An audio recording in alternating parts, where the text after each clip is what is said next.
नमस्कार बच्चों, 11th class Hindi अनिवार्य की कक्षा में आपका स्वागत है।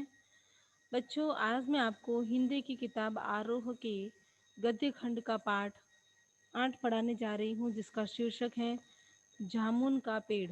बच्चों, सबसे पहले तो मैं आपको जामुन का पेड़ इस पाठ के लेखक का परिचय बताऊंगी। बच्चों, इस पाठ के लेखक का नाम है कृष्णचंद्र। ठीक है बच्चों, कृष्णचंद्र का जन्म 1914 गुजरा कला, पंजाब के वजीराबाद में हुआ था। पंजाब का जो गुजरा कला जिला है उसके वजीराबाद गांव में हुआ था और इनकी मृत्यु 1977 ईस्वी में हुई थी। और ये व्यवसाय से लेखक थे। इन्हें साहित्य अकादमी और पद्म भूषण पुरस्कारों से नवाजा गया है। इन्होंने कई उपन्यास और कई कहानी संग्रह लिखे हैं। जैसे देखिए बच्चों, एक गिरजा, एक खंदक, यूकेलिप्टस की डाली, ये इनका कहानी संग्रह है।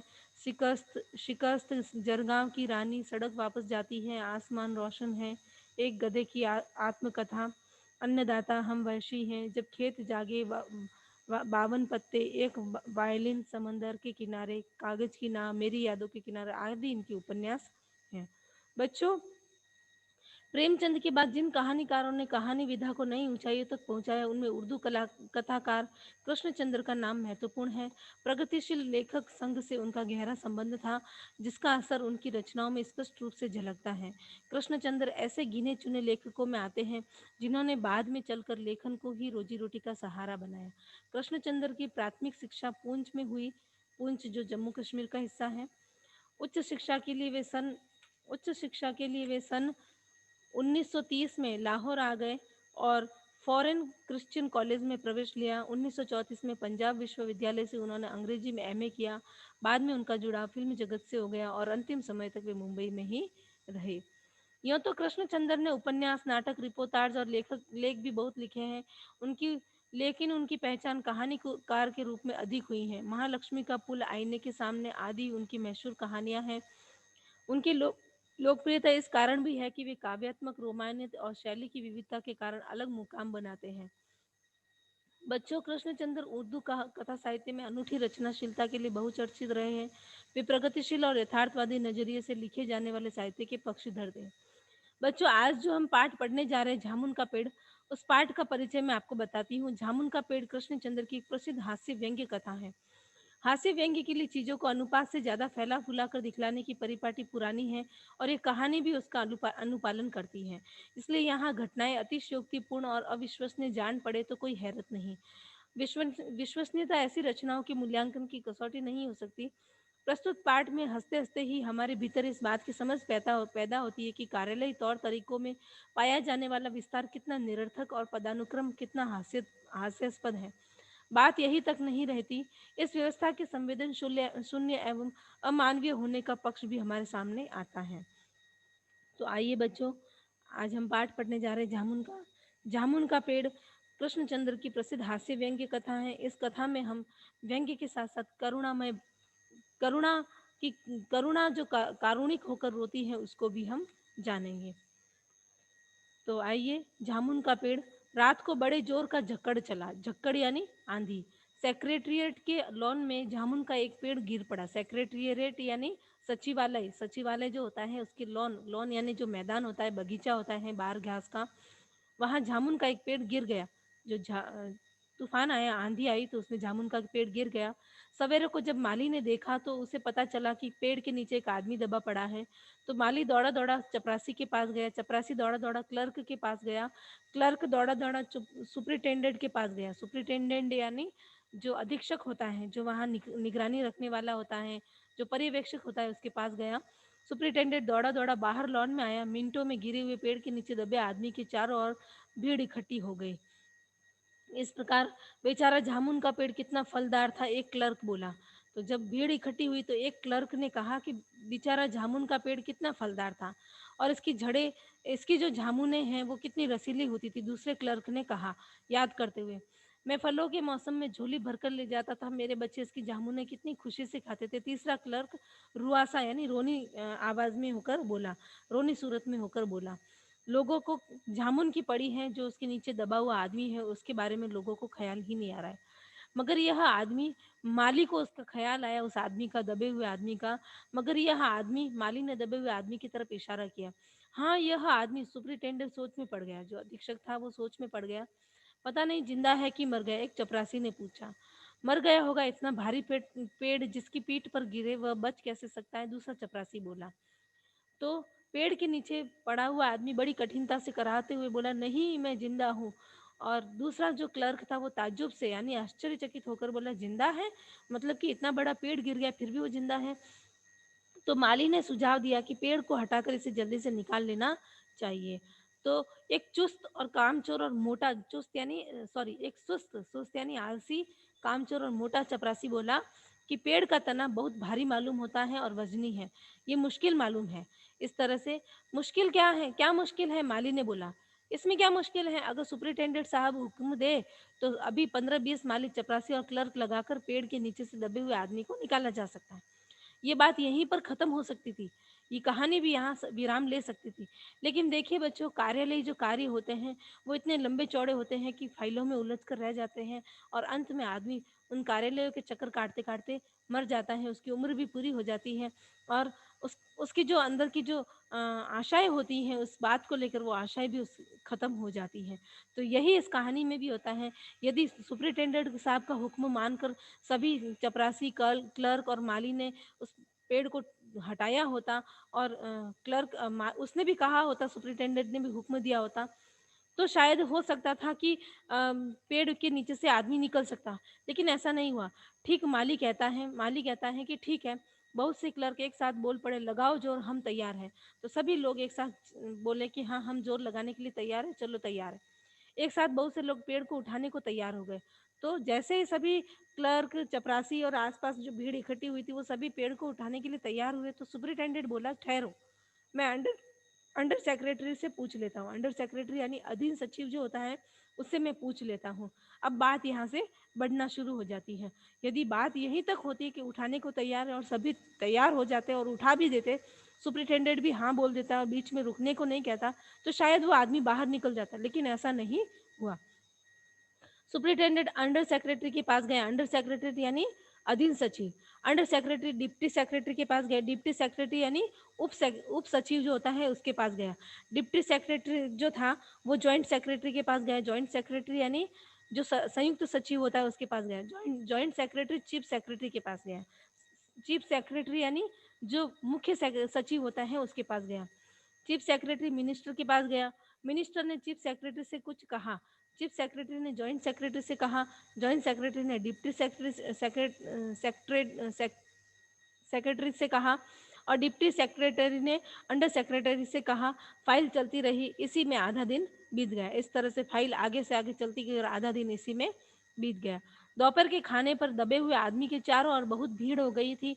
लोग तरह तरह की बातें कर रहे थे। कुछ मन चले जो होते हैं उन मन चले यानी जो बेफिक्र लोग होते हैं उसे कहते हैं मन चले।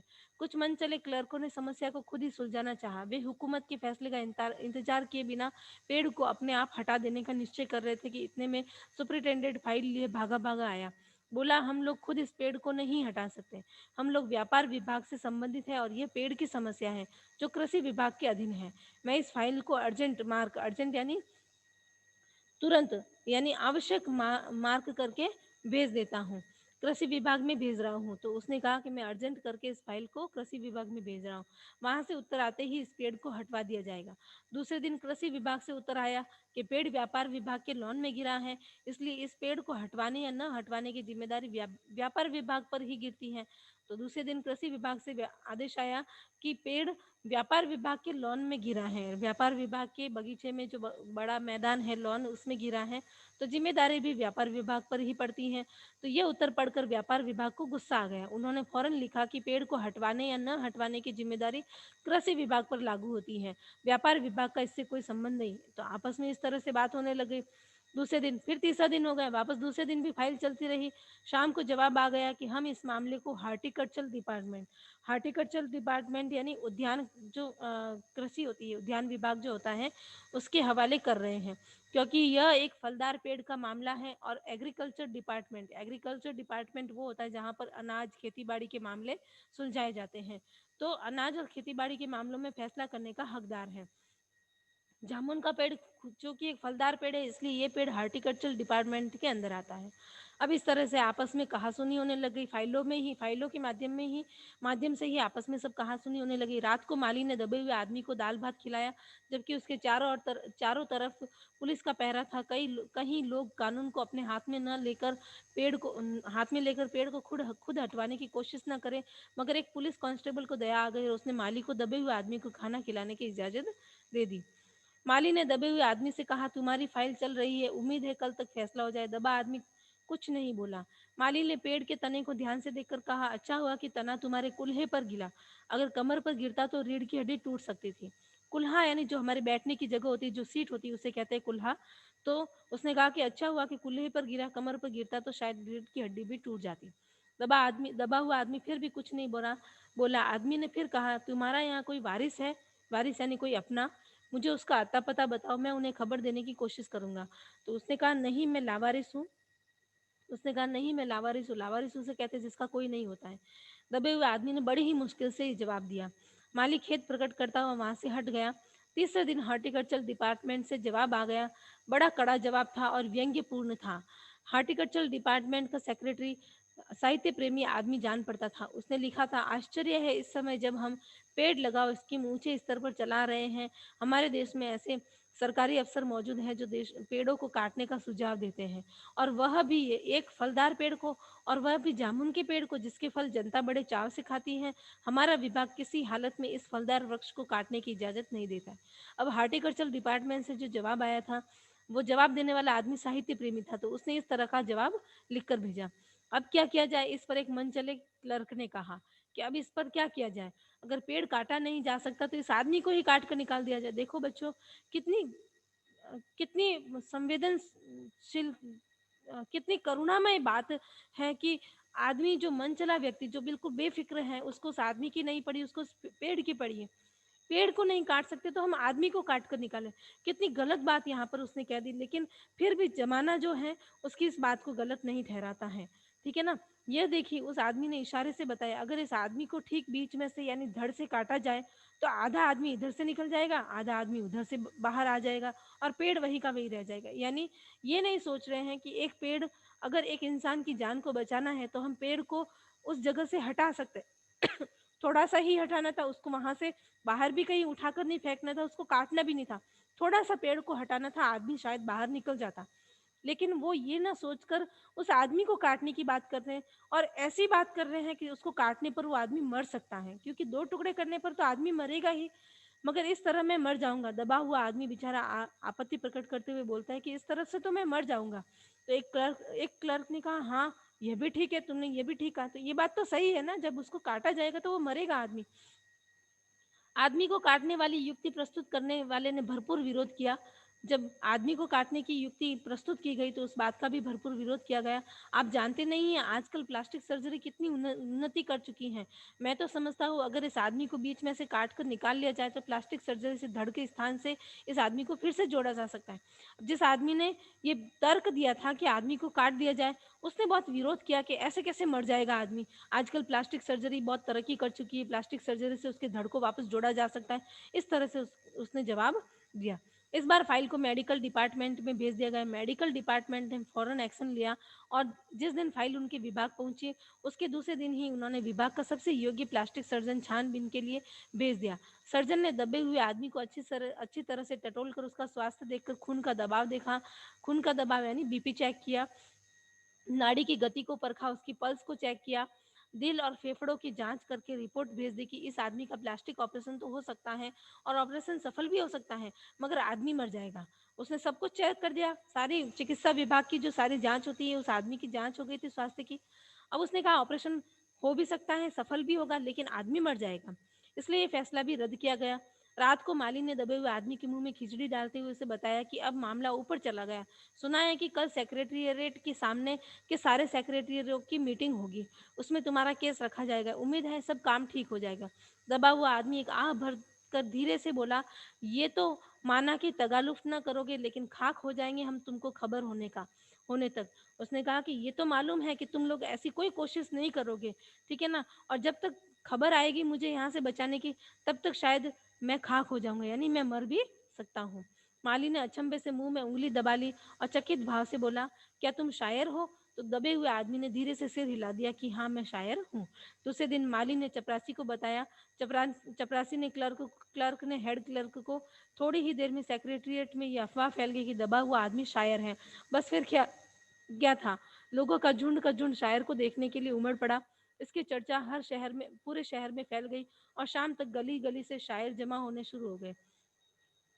सेक्रेटरिएट का लॉन भली भांति सेक्रेटरिएट का लॉन भली भांति के सॉरी लॉन भांति भांति के कवियों से भर गया और दबे हुए आदमी के चारों ओर कवि सम्मेलन का सा वातावरण उत्पन्न हो गया। सेक्रेटरिएट के कई क्लर्क और अंडर सेक्रेटरी तक उन्हें साहित्य और कविता से लगाव था, वहां रुक गए। कुछ शायर दबे हुए आदमी को अपनी कविताएं और दोहे सुनाने लगे, तो कई क्लर्क को उसको अपनी कविता पर आलोचना करने को मजबूर करने लगे। बच्चों देखिए, यहाँ पर कवि ने बहुत ही अच्छी बात कही कि भांति भांति के जो कवि थे वो वहाँ पर कवि सम्मेलन का वातावरण बनाकर बैठ जाते हैं, और जो सेक्रेटरी जो क्लर्क जो थे उनमें जो साहित्य प्रेमी और शायर थे, उनको उनसे जो साहित्य प्रेमी थे वो लोग वहाँ रुक जाते हैं कविताएं सुनने के लिए, दोहे सुनने के लिए। तो बच्चों, लेखक ने यहाँ पर कवियों की आत्म प्रशंसा के वशीभूत संवेदनहीनता पर जो संवेदनहीनता है उस पर व्यंग्य किया है कि कवि जो होते हैं वो आत्म प्रशंसा से युक्त होते हैं, वो अपनी प्रशंसा सुनना चाहते हैं और अपनी प्रशंसा स्वयं भी कर देते हैं। तो ये उनकी जो संवेदनहीनता है इस पर कवि ने व्यंग्य किया है। तो बच्चों, लेखक कहता है कि जब ये पता चला कि दबा हुआ आदमी कवि है, तो सेक्रेटरिएट की सब कमेटी ने फैसला लिया कि चूंकि दबा हुआ आदमी कवि है, इसलिए इस फाइल का संबंध एक एग्रीकल्चर डिपार्टमेंट से है, ना हार्टिकल्चर डिपार्टमेंट से, बल्कि सिर्फ कल्चरल डिपार्टमेंट से, कल्चरल यानी सांस्कृतिक डिपार्टमेंट से। कल्चर डिपार्टमेंट से अनुरोध किया गया कि जल्द से जल्द मामले का फैसला करके अभागे कवि को इस फलदार पेड़ से छुटकारा दिलाया जाए। फाइल कल्चर डिपार्टमेंट के अनेक विभागों से गुजरती हुई साहित्य अकादमी के सेक्रेटरी के पास पहुंची। बेचारा सेक्रेटरी उसी समय अपनी गाड़ी में सवार होकर सेक्रेटरीट पहुंचा और दबे हुए आदमी से इंटरव्यू लेने लगा। तुम कवि हो? उसने पूछा। जी हाँ, दबे हुए आदमी ने जवाब दिया। किस उपनाम से शोभित हो? तो उसने कहा, ओस। तो ओस? सेक्रेटरी जोर से चिल्लाया कि ओस? क्या तुम वही ओस हो जिसका गद्य संग्रह ओस के फूल अभी हाल ही में प्रकाशित हुआ? दबे हुए आदमी ने हुकार में सिर हिलाया। उसने कहा, हाँ। क्या तुम हमारी अकादमी के मेंबर हो? सेक्रेटरी ने पूछा। तो उसने कहा, नहीं। तो आश्चर्य है? सेक्रेटरी ने कहा, आश्चर्य? वो जोर से चीखा। इतना बड़ा कवि, ओस के फूल का लेखक और हमारी अकादमी का मेंबर नहीं है? उफ, कैसी हमसे भूल हो गई।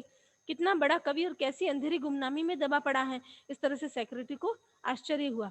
गुमनामी में नहीं, लेखक कह रहा है कि आदमी बोला, वो जो पेड़ के नीचे दबा हुआ आदमी था, उसने कहा, गुमनामी में नहीं, एक पेड़ के नीचे दबा हूँ, कृपया मुझे इस पेड़ के नीचे से निकालिए, अभी बंदोबस्त करता हूँ। सेक्रेटरी फौरन बोला और फौरन उसने अपने विभाग में रिपोर्ट की। दूसरे दिन सेक्रेटरी भागा भागा कवि के पास आया और बोला, मुबारक हो, मिठाई खिलाओ, हमारी सरकार साहित्य अकादमी ने तुम्हें अपनी केंद्रीय शाखा का मेंबर चुन लिया, ये लो चुनाव पत्र। मगर मुझे इस पेड़ के नीचे से तो निकालो। दबे हुए आदमी ने कहा कि चुनाव पत्र भी दे दिया, मुझे मेंबर चुन लिया गया, लेकिन मुझे इस पेड़ से तो निकालो, तभी तो मैं मेंबर बन पाऊंगा, तभी तो मैं वहाँ हाजिर हो पाऊंगा। दबे हुए आदमी ने कराह कर कहा। उसकी सांस बड़ी मुश्किल से चल रही थी और उसकी आंखों से मालूम होता था कि वह घोर पीड़ा और दुख में पड़ा हुआ है। बच्चे, संसार का ये नियम है कि किसी की दुख और पीड़ा को लोग समझने की कोशिश ही नहीं करते। आज वो आदमी इतनी पीड़ा और दुख झेल रहा था, इतनी पीड़ा से गुजर रहा था, और सरकारी विभाग जो है एक के बाद एक चक्कर लगाए जा रहा था, फाइल को आगे से आगे भेजे जा रहा था। तो लेखक कहता है कि सेक्रेटरी ने कहा कि हम ये नहीं कर सकते। सेक्रेटरी ने कहा कि हम तुम्हें यहाँ से नहीं निकाल सकते, और जो हम कर सकते थे वह हमने कर दिया, बल्कि हम तो यहाँ तक कर सकते हैं कि अगर तुम मर भी जाओगे। देखो, उसको मुंह पे बोल दिया उस सेक्रेटरी ने। जो साहित्य विभाग का जो सेक्रेटरी था, उसने कहा कि यदि तुम मर भी जाओगे तो तुम्हारी बीवी को इसका वजीफा यानी सहायता, मदद, जो छात्रवृत्ति जो होती है वो दे सकते हैं। अगर तुम दरख्वास्त दो तो, दरख्वास्त यानी प्रार्थना पत्र, यदि तुम प्रार्थना पत्र देते हो तो हम ये कर सकते हैं, तो हम वह भी कर सकते हैं। उसने कहा कि या तो तुम्हारी पत्नी को हम सहायता दे सकते हैं, तुम अगर मर जाओगे तो तुम्हारी पत्नी को हम सहायता देंगे, बस तुम्हें दरख्वास्त देनी होगी, यानी तुम्हें प्रार्थना पत्र देना होगा। तो उसने कहा, जो पेड़ के नीचे दबा हुआ आदमी था, उसने कहा, अभी मैं जीवित हूँ, मैं भी जीवित हूँ, मैं मरा नहीं, मेरी मरने की बातें मत करो। कवि रुक रुक कर बोला, मुझे जिंदा रखो, मुझे मारो मत। तो उसने कहा कि मुसीबत यह है, सरकारी साहित्य अकादमी का सेक्रेटरी हाथ मलते हुए बोला। सेक्रेटरी जो था सरकारी साहित्य अकादमी का, वो कहता है कि मुसीबत ये है कि हमारा विभाग सिर्फ कल्चर से संबंधित है, पेड़ काटने का मामला कलम दवा से नहीं, आरी कुल्हाड़ी से संबंधित है। उसके लिए हमने फॉरेस्ट डिपार्टमेंट को लिख दिया है और अर्जेंट लिखा है। फॉरेस्ट डिपार्टमेंट यानी वन विभाग को लिख दिया, और जो फाइल लिखी है उसमें अर्जेंट मार्क करके हमने भेज दिया है। शाम को माली ने आकर दबे हुए आदमी को बताया, कल फॉरेस्ट डिपार्टमेंट के आदमी आकर इस पेड़ को काट देंगे और तुम्हारी जान बच जाएगी। माली बहुत खुश था। दबे हुए आदमी का स्वास्थ्य जवाब दे रहा था, मगर वह किसी न किसी तरह अपने जीवन के लिए लड़े जा रहा था। कल सवेरे तक किसी न किसी तरह उसे जीवित रहना था। दूसरे दिन जब फॉरेस्ट डिपार्टमेंट के आदमी आरी कुल्हाड़ी लेकर पहुंचे तो उनको पेड़ काटने से रोक दिया गया। मालूम हुआ कि विदेश विभाग से हुक्म आया था कि इस पेड़ को न काटा जाए। कारण यह था कि इस पेड़ को 10 साल पहले पिटोनिया राज्य के प्रधानमंत्री के सेक्रेटेरिएट के लॉन में लगाया गया था। अगर यह पेड़ काटा गया तो इस बात का काफी अंदेशा था कि पिटोनिया सरकार से हमारे सदा के संबंध जो है सदा के लिए बिगड़ जाएंगे। मगर एक आदमी की जान का सवाल है, एक क्लर्क ने चिल्लाया। वो बोला कि एक आदमी की जान का सवाल है, हम विदेश मंत्रालय की बात को मानेंगे, हम विदेशी संबंधों को तो बाद में भी ठीक कर सकते हैं, लेकिन एक आदमी मरा जा रहा है, क्या उसको मरने दिया जाए? दूसरी ओर से दो राज्यों के संबंध का सवाल है। दूसरे क्लर्क ने कहा कि दो राज्यों के संबंध का भी सवाल है। दूसरे क्लर्क ने पहले क्लर्कों को समझाया, और यह भी तो समझो कि पिटोनिया सरकार हमारे राज्य को कितनी सहायता देती है। क्या हम उनकी मित्रता की खातिर एक आदमी के जीवन का भी बलिदान नहीं कर सकते? तो ये कितनी विडंबना है बच्चों समाज की, कि हम राज्यों की मित्रता, किसी और की मित्रता के लिए हम किसी एक बेगुनाह की जान को जोखिम में डालेंगे, उसको मार देंगे। ये बहुत गलत बात है। तो कहते हैं कवि को मर जाना चाहिए, निसंदेह निसंदेह, यानी इसमें कोई शक नहीं। लोग कहने लगे कि कवि को मर जाना चाहिए, किसी एक क्लर्क ने कहा। अंडर सेक्रेटरी ने सुपरिटेंडेंट को बताया, आज सवेरे प्रधानमंत्री दौरे से वापस आ गए हैं। आज 4 बजे विदेश विभाग इस पेड़ की फाइल उनके सामने पेश करेगा। जो वे फैसला देंगे वही सबको स्वीकार होगा। शाम के 5 बजे स्वयं सुपरिटेंडेंट कवि की फाइल लेकर उसके पास आया।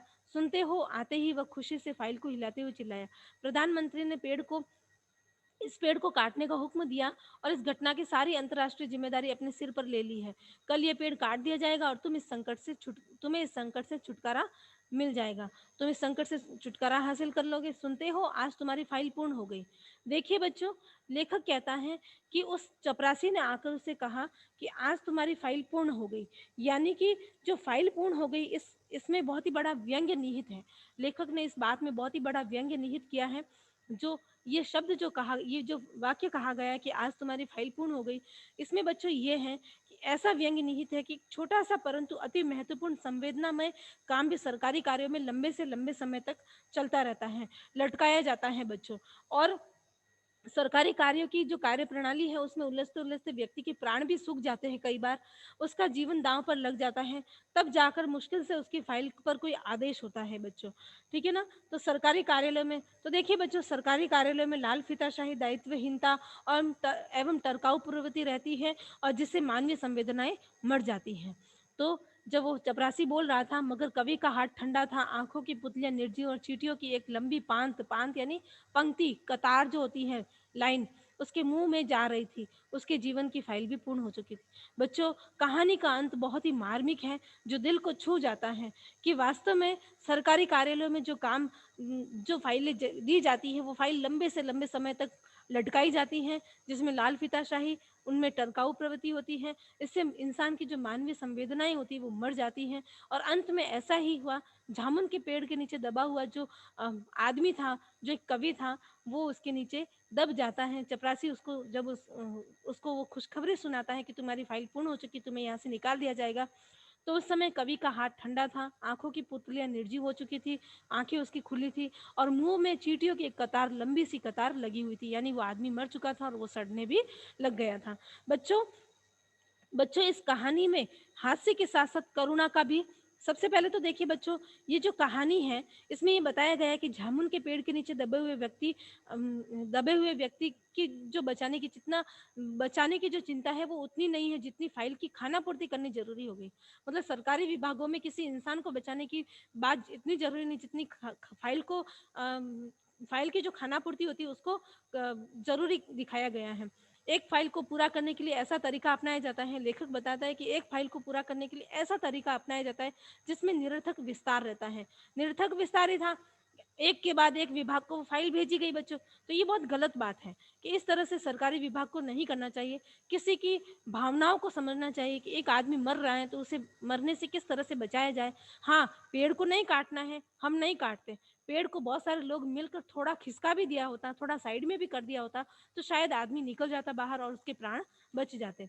तो लेखक बताता है कि पदानुक्रम की जो दायित्वहीनता रहती है, सरकारी कार्यालयों में पदानुक्रम की दायित्वहीनता रहती है और प्रशासनिक व्यवस्था में संवेदनशील शून्यता एवं अमानवीय आचरण की प्रमुखता रहती है।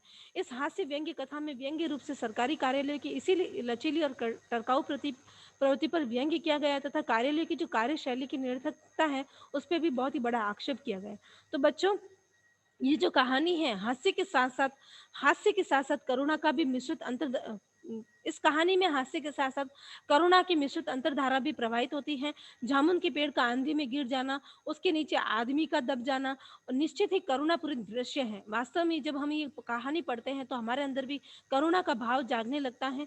खड़ी खड़ी भीड़ उस दृश्य को देख कर और दबे हुए मनुष्य की कराह को नहीं सुनते हैं, रसीले जामुन को याद करते हैं। और ये जो रसीले जामुन को याद करना, बेचारा पेड़, बेचारा ऐसा बहुत अच्छे जामुन के पेड़ थे, उस आदमी को कोई नहीं देख रहा है।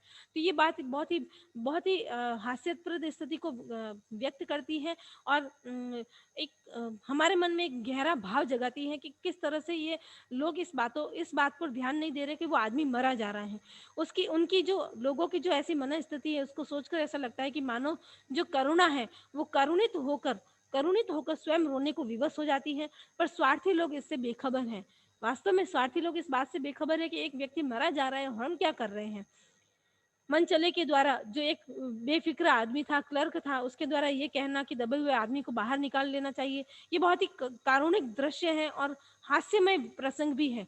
करुणामय प्रसंग भी है तो साथ ही साथ हास्यमय प्रसंग भी है कि ऐसी बात को सुनकर एक बार हंसना भी आ जाता है कि कैसी बात कर दी उसने, आदमी को काट दिया जाए। इस आधार पर ये कहना सर्वथा उचित है कि इस कहानी में जो ये कहानी है, इस कहानी में हास्य के साथ साथ करुणा की अंतरधारा भी निहित है।